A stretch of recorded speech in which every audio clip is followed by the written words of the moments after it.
Yoka Massad Boulos, et puis je vous dirai réunion stratégique. Massad Boulos a vu, a communiqué en haut, n'a habité pas d'abord sur la RNU. Mais pas la biso, nous avons eu cette information à 4 h du matin. Donc, on a même du mal à Kolala. Yoka, le département d'État a organisé une réunion fructueuse avec ce partenaire du comité mixte de surveillance afin d'examiner le progrès accompli dans la mise en œuvre de l'accord de paix entre la République démocratique du Congo et le Rwanda, signé en juin dernier. La RDC et le Rwanda ont réaffirmé leur engagement en faveur de la désescalade, de la poursuite de la mise en œuvre de l'accord de paix, s'appuyant sur le progrès réalisé lors de nos réunions de mars à Washington. Alors, nangai kotangi ya bino oloka oyeba ondima parce que on a tweet ya Massad Boulos qui a gagné kota kilobi. Maintenant bande comment comprendre maintenant na kata réunion ni les kanaki parce que nous avons tous les détails. Na kata réunion ba délégation Qatar bazalaki, il y a États-Unis d'Amérique bazalaki, il y a Rwanda bazalaki, il y a Congo bazalaki, ba délégation no so bayaki. Bazalaki kosolola nini? Bazalaki kosolola ndenge nini Kagame akobimisa basoda na ye na Congo. Mais je vous informe que Kagame alobaki akokende te. Déjà Kagame alobaki akokende te. Vous savez pourquoi Kagame alobaki akokende te? Kagame alobaki nous allons boycotter les réunions. Il a suivi l'accord de Washington parce que Donald Trump a sanctionné les responsables rwandais battant ma colonne États-Unis d'Amérique. Pas de comme Congolais. Mais Kagame est parti. Où je dirais, bah, Rwanda, la délégation, bah, mais qui va quitter. Alors, je vous dis que moi, Bello Komoko, ils sont partis aux États-Unis d'Amérique. Bakomi kuna, baebisi bango, makambu oyo bosolo laki, na République démocratique du Congo le 17 et le 18 mars. Place nini, bachaki 6 zones. 6 zones bandeko ba Congolais. Na 6 zones, osengaki Kagame abimisa batu na ye na sol congolais. Et na 6 zones wana bandeko ba Congolais, nous vous disons Kagame a semblé respecter. Nous vous disons quand on attend ce que Congo est ma casse bozo ba jeté. On dit que Kagame a semblé respecter parce qu'il a respecté Ndambu. A respecté qu'il n'a sauté Ndambu. Kagame a retiré ses militaires. Na parmi les 6 zones, qui a retiré par cela. Kagame a retiré ses militaires. Na Walikale, pe na Lubero. Dans 12 villages à Malamoko. Moyokaki, Baokende, na ba Rwandais, na ba M23 bakendaki. Mais to comme pas moi Kagame a bloqué. On a retiré na union sur tout tu sais que du peut à ça la moi ba geste. Bandeko.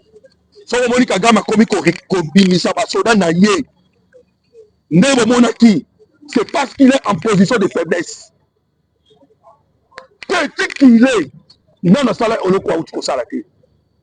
Position de faiblesse. Parce que lelo na ko épargner bino na kotika la moi muke nata zabino ka situation mboka mais na ko épargner bino na ba détail ya makambo tali la technologie avancée na le renseignement niveau to komi na ngo na tsaki bino ke bango tout bakima Rwanda pardon bakima Goma bana Rwanda même na Rwanda baza na sécurité. Il y a parmi eux, au bazofana na Uganda, na kobete lo lisolo, kalate awa, Oyoka, le point 1 et le point 2. Le point 1, Ozali Kolobela sur les prisonniers. Le point 2, Ozali Kolobela sur l'humanité. L'humanitaire n'a Koloba. Voilà. Au monde, il y a des autorités, les lots. Il y a des IM23 en Ouganda, par exemple en Rwanda. Et Bambolo, Bazane Sikoyo, na ba territoire na biso. Bazali. Quand ils sont là, il y a M23 Bakimi ou l'armée rwandaise. L'armée rwandaise a na Congo. Na ba M23, mais ba cause na bango. Uta Willy Ngoma, d'ailleurs, Uta Fopa Kalundu, bango tout, Bakima. Alors, vous savez qu'est-ce qui s'est passé? S'ils sont au Kagame Seigneur qui a retiré, étape par étape, pour même Batoutou, Naba militaire na ye, Naba M23 na Goma. Et à partir de Goma, Neba Kenekotika Bango, na Runyoni, et puis na Chanzu. Kagame avait fait semblant. Sur le lobby dans la région, lobby des États-Unis d'Amérique. Tant que l'ambassade Boulos à lobby, une réunion fructueuse. Une réunion fructueuse. Cela veut dire quoi? Kagame a encore accepté. Dans la délégation aux États-Unis d'Amérique. Ils ont encore accepté. Pour dire que aussi on retiré moi dans soda na Lubero pe na nini. Et on a évalué makambo le kanaki na Lubero pe na Walikale. Alors ben de kobo yo kasiko. Parce que ba Congolais ba okanisa ke maseke zali. Kagame est en train de retirer ses militaires. Parce que ako kasusu guerre te. Quel que soit l'endroit il y a diplomatie isolée. Quel que soit l'endroit minduki ako kate. Alors, tu dois éviter des chaos à Luka ko installer. Mais l'objectif, il y a des réunions qui sont kota. Mais on a sikoyo, frappe sikoyo komi, na ba otu ba travailler na Kagame. Ruto, Museveni, bande ko ba Congolais, ba o bazali tout autour na biso. On va ko travailler, ba président ba ko travailler. Dépasse miso sikoyo, il y a Donald Trump fixé. Et Donald Trump pas compris. Parce que quand vous va marcher là qui Salama, tout le monde va marcher à Kenya et va marcher Rwanda, vous allez voir ce sont des anti-Trump et des anti-Tshisekedi. Maintenant, awa, Donald Trump parle n'atali sa bango ke anti-ngai ezali ndenga pena za anti-yo parce que ba merke ba kendaka na nzela ma sécurité. Donc quand on va bandeko réunion sili et comme il se tour ya Kagame a kende ko continuer pour retirer les militaires na yé na Congo à respecter les 6 zones à même les militaires tout na Goma pour que partir à Goma basa la tri ba trier ba ke Rwanda ba ke cantonnement. Voilà pourquoi le patron à Monisco, James Swan, a dans qui lobby na Beni. Et vous savez pourquoi ça na Beni? Na kobete lo solo. Parce que lorsque na kosimba makabo Suisse, bandeko awa sikoyo soko moni masone so betama. Na yebisa ki binoke ezalaki nde ba yi français. Bango mutu bayaki kobondela. Bango bayaki kosenga eke Kagame a fourni l'effort parce que décret de mandat qui kobeta kaka na kokota na biso na janvier il y a 2026 euro. Voilà. Depuis le côté janvier 2026, non nous total d'atteindre 1 centimètre. Bandeko, swap au beau comme on a que la France, na niveau conseil de sécurité, on doit faire l'intervention. Boye bagake, bayi français, bazaki na plan A, na plan B. Plan A la France, et ça nous premièrement, va soutenir le M23, Kagame M23. Ce que Simbité, plan B, il y a une élection. Parce que tu sais que c'est un bruit. Voilà maintenant France a tenu qu'on s'enga et que ma foi peut l'emba. Après il y a Karine Poussette dans Goma. Ma foi peut l'emba. Pourquoi? Parce que tant que ma foi peut qu'on l'emba, Kagama vraiment souffle à Solola. Soit dialogue Kota, soit Kagama vraiment souffle. Voilà ce qui s'est passé. Alors, toujours Banabino. Et comme Tango ya Kagame a retiré ma militaire na ye, a continué à appliquer l'accord de Washington selon les 6 zones au Bapesa qui est. Ainsi, ça donne Moussala Walikale na Lubero, c'est-à-dire Abimisa Bango Nyonso. Mais Bandeko, tu as vu que Kagame a téti. Ça veut dire que tu testes et mon ani wapi. Et mon ani pas M23. Voilà là où maintenant on a commis. Le M23, Bakota qui réunion. Et le mot est qui n'a montré, na Suisse. Kuna balobaki na bango boy. Bofongola aéroport de Goma. Voilà un. Deuxièmement, baebisaki na ba M23. Après qu'on fongola aéroport de Goma, la libération des prisonniers. Bande comme Congolais, Kakande Kagame Zalaka. Ce qui a fongoli na côté na Rwanda, a Kangi Kota ba M23. Ce qui a Kangi Kota ba M23, a fongoli pa na Rwanda.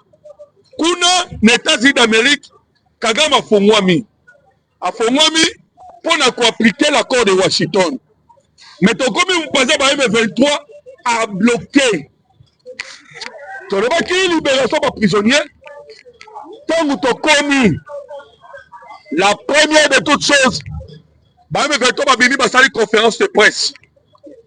La conférence de presse, Balobi Boy. Oh non.